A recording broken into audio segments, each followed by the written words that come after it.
मार्चचा संप सुरू झाला आणि मिटलाय, पण या 4 दिवसात अनेक जण नाहक बळी गेले। त्या सगळ्यांचे रुग्णालयामध्ये दाखल होण्याचे कारण वेगवेगळे असतील, पण मृत्यूचे कारण मात्र एकच, वेळेत न मिळालेले वैद्यकीय उपचार। लातूरच्या अशोक गायकवाडांच्यासाठी सर्व शर्थीचे प्रयत्न करण्यात आले, पण संपामुळे अशोक यांचा मृत्यू झाल्याचा आरोप नातेवाईकांनी केलाय।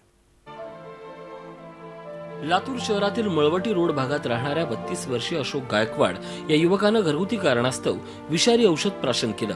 ही बाब त्याच्या नातेवाईकांच्या लक्षात आल्यानंतर त्यांनी तातडीने उपचारासाठी सर्वोपचार शासकीय रुग्णालयात दाखल केलं।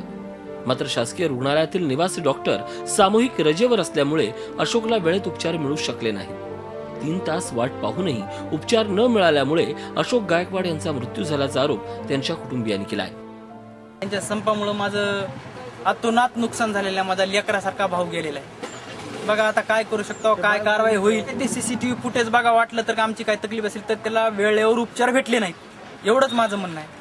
माल डॉक्टरांच्या या संपामुळे सर्वोपचार शासकीय रुग्णालयात उपचार घेणाऱ्या गोरगरिबांचे नाहक बळी जात आहेत। त्यामुळे माडच्या डॉक्टरांनी किमान तातडीचे उपचार तरी रुग्णांना वेळेत द्यायला हवे होते, अशी मागणी आता होऊ लागली आहे। या संपामुळे गोरगरीब अशा हजारो इथं येतो तो गरीबच येतो आणि अशा गोरगरीब लोकांचं इथं नुकसान होतंय।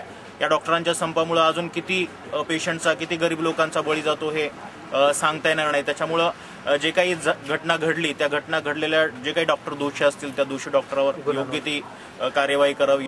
या प्रकरणी माडच्या डॉक्टरांची प्रतिक्रिया घेण्याचा प्रयत्न केला असता ते उपलब्ध होऊ शकले नाहीत। दरम्यान माडचा संप हा त्यांच्या न्याय मागण्यासाठी असला तरी यात भरडले जात आहेत ते अशोक गायकवाड यांच्यासारखे असंख्य गोरगरीब रुग्ण।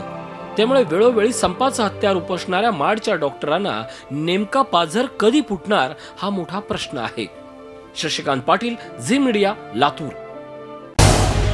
झी 24 तास रहा एक पाऊल पुढे।